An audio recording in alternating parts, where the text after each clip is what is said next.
Graduation పూర్తయిందా? ఎడ్+ తో dream career start చేయండి. జపాన్లో జాబ్, 2 లక్షల జీతం.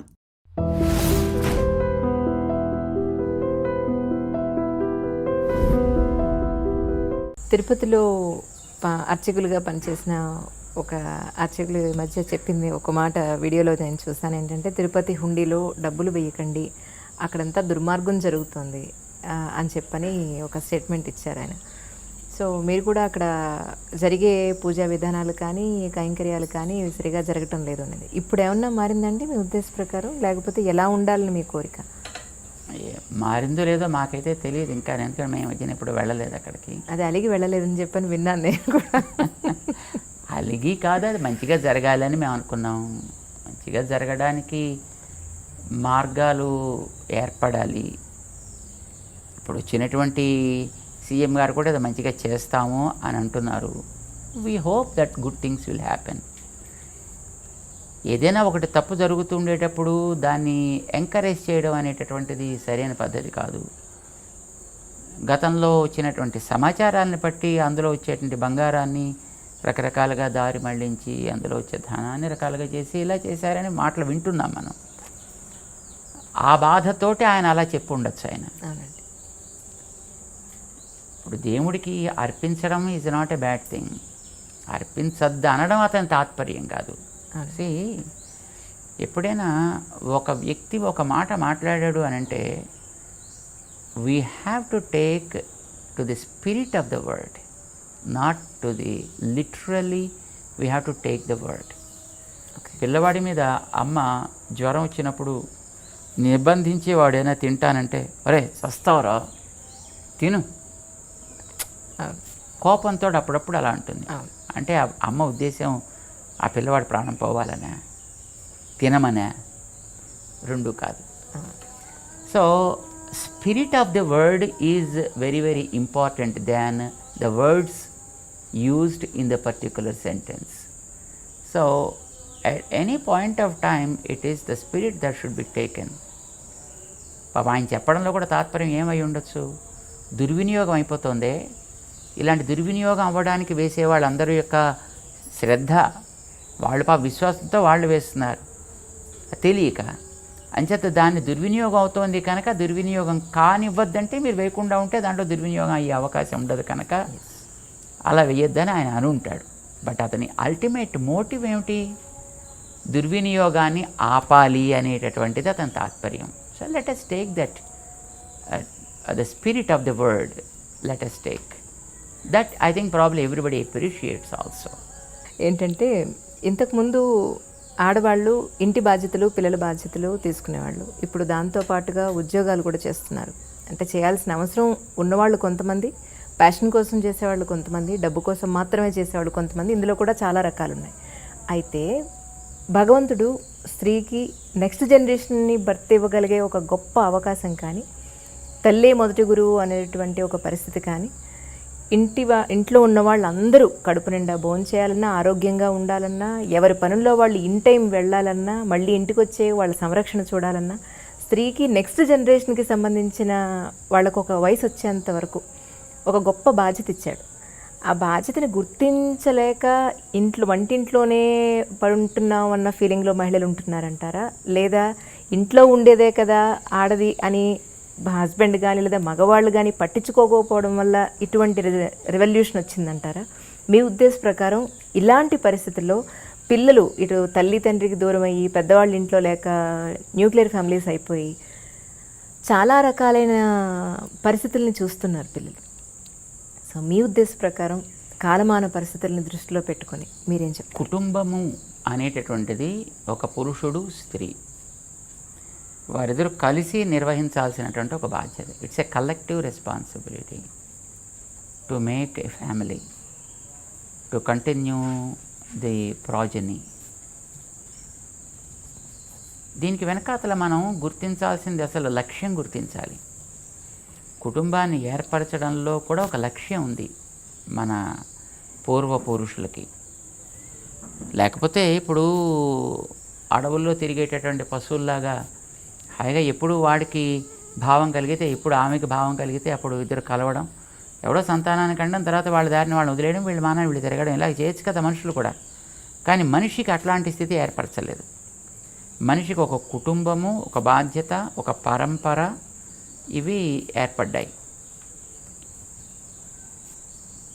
కుటుంబ వ్యవస్థ ఈవేళ మనం చూసేటటువంటి భారతీయ వైదిక కుటుంబ వ్యవస్థ అనేటటువంటిది మంచి ప్రాక్టీసెస్ కోసం ఏర్పడ్డది.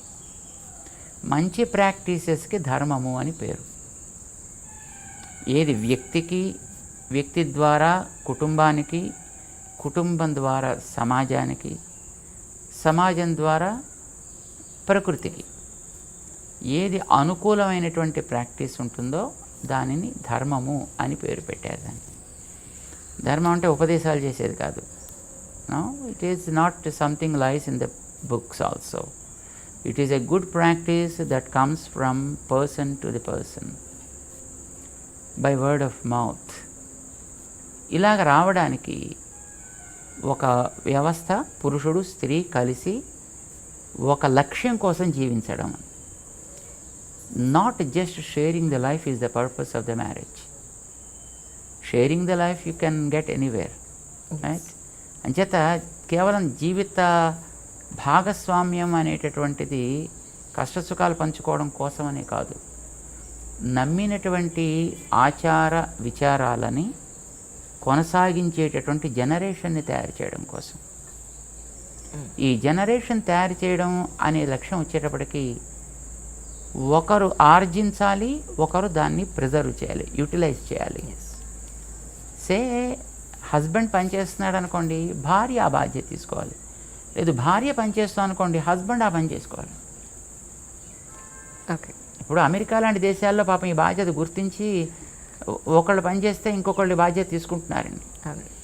ఇక్కడ ఉండేటప్పుడు పాపం మగవాళ్ళకి అసలు గలిగిన ఆడవాళ్ళకు కూడా అనుకోండి, వాళ్ళు ఒంటింటి మొహం కూడా తెలియకపోయినా అక్కడికి వెళ్ళిన తర్వాత పాపం ఒంటిల్లే కాదు పాత్ర శుద్ధి చేసుకోవడం కూడా మగవాళ్ళు కూడా చాలా చక్కగా మంచి ఎక్స్పర్టీస్ అక్కడ కూడా వాళ్ళు సంపాదిస్తున్నారు.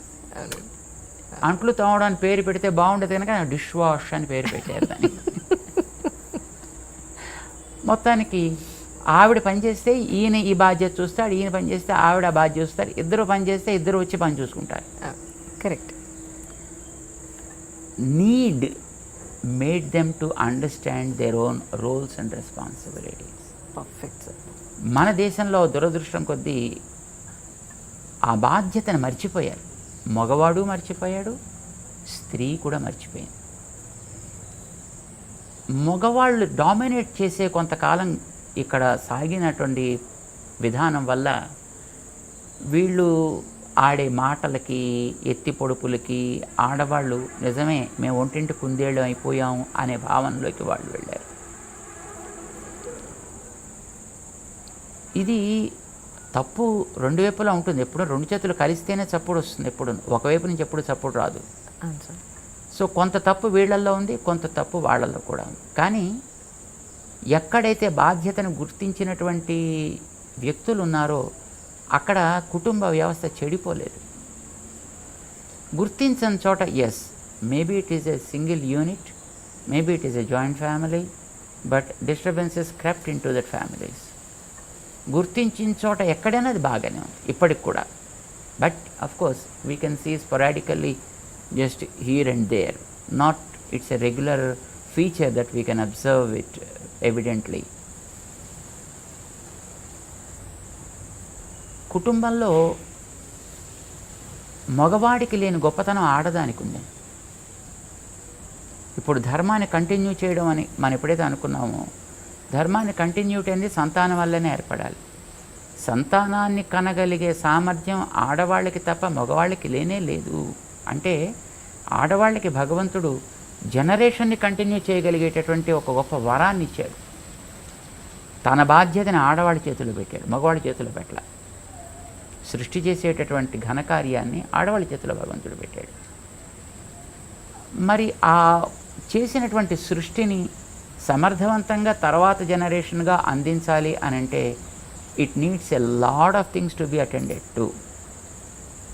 పిల్లవాడిని చిన్నప్పటి నుంచి నడక నేర్పాలి, నడత నేర్పాలి, మాట నేర్పాలి, ఆచారం నేర్పాలి, చదువు నేర్పాలి, గౌరవించడం నేర్పాలి, వినయం నేర్పాలి, విధేయత నేర్పాలి. సో ఇవన్నీ దాంట్లో నీడ్స్ ఇవి. ఇంత బాధ్యతని ఆఫీసులోకి వెళ్ళి ఉద్యోగం చేసి సంపాదించే డబ్బులతో మనం తేలేము. అవునండి. సెకండ్ థింగ్ ఈజ్ ఇవి నేర్పడానికి ఓపిక కావాలి. బై నేచర్ మగవాడికి ఓపిక తక్కువ, స్త్రీకి ఓపిక మారుపేరు. అందుకోసమని పిల్లల్ని కనడం సరే, అది వాళ్ళ మీద బాధ్యత కాదు, అది వాళ్ళకి ఇచ్చిన వరం, అది వాళ్ళకి మాత్రమే ఇచ్చిన వరం కనుక అది ఎలాగో వాళ్ళే చేయాలి.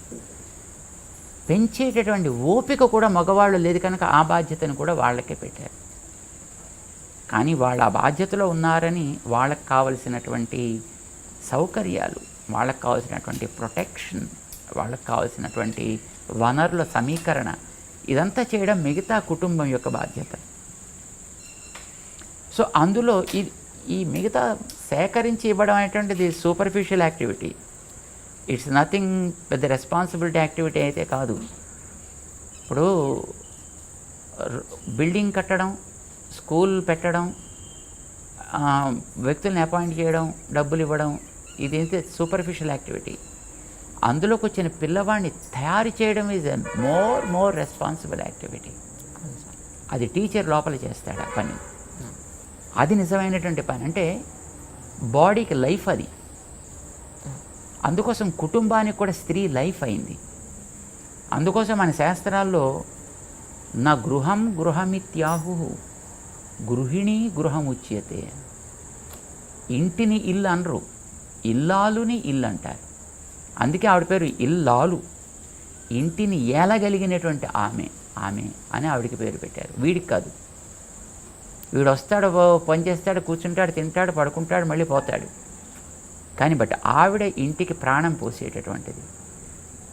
ఈ బాధ్యతని గుర్తించి ఆవిడకి ఇవ్వాల్సినటువంటి మర్యాద, గౌరవము ఇచ్చి ఉండాల్సింది. కానీ చాలా చోట్ల సమాజంలో అది కోల్పోయింది. దాంతో ఆవిడలో ఒక రకమైనటువంటి అసంతృప్తి, ఒక రకమైన తీవ్రవాద ప్రవృత్తి ఏర్పడ్డాయి. సో అది వికృత రూపం ధరించింది ఇప్పుడు ఈవేళ. ఇప్పుడు స్త్రీ బయటికి రావడానికి అభ్యంతరం అయితే ఏం లేదు. తన బాధ్యతను తాను గుర్తించి బయటకు వస్తే పర్వాలేదు. కానీ బాధ్యత తెలియకుండా స్త్రీ బయటకు వచ్చిందనుకోండి, she will be in trouble కదా. ఇప్పుడు స్త్రీ అనేది ఒక తమలపాకు లాంటిది అనుకోండి. తమలపాకును మనం బయట పెట్టచ్చు, కానీ గాలి గట్టిగా వీస్తే అది చిరిగిపోయే ప్రమాదం కూడా ఉంది కదా. So when you are bringing such a delicate stuff to the open yard, you should take precautions to see that it is also able to retain the ups and downs that are happening in the society. Exactly. ఇప్పుడు ఈవేళ మనకి సమాజంలో స్త్రీలు బయటకు వస్తున్నారు. It is okay. వాళ్ళకి తెలివితేటలకి లోటేం లేదు, ఆలోచనకి లోటేం లేదు. కానీ తమని తాము నిగ్రహించుకునేటటువంటి క్యాపబిలిటీ అన్ఫార్చునేట్లీ లేదు. లేదంటే మళ్ళీ అదో పెద్ద డిఫెక్ట్ అని అనుకుంటారేమో. తప్పు కాదు, దానికోసమని మేము అంటలేదు. నాకు అర్థమైంది. బై నేచర్ స్త్రీ ఎప్పుడు yielding, male is dominating, women is yielding. What we call it is feminine quality. It's a feminine quality. There are qualities called masculine qualities and feminine qualities. Masculine qualities don't think that they will be with man. Feminine qualities doesn't mean that they will be with women also. There are some Suryakantams also. So there are some Ramana Reddys also.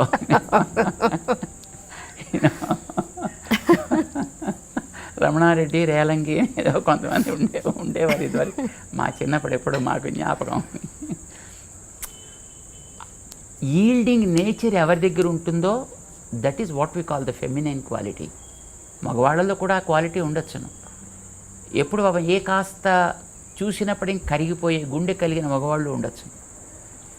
దేనికి కరగనటువంటి ఉక్కు కంటే గట్టిగా ఉండేటువంటి కర్కశమైన గుండె ఉండే మహిళలు కూడా ఉండొచ్చు.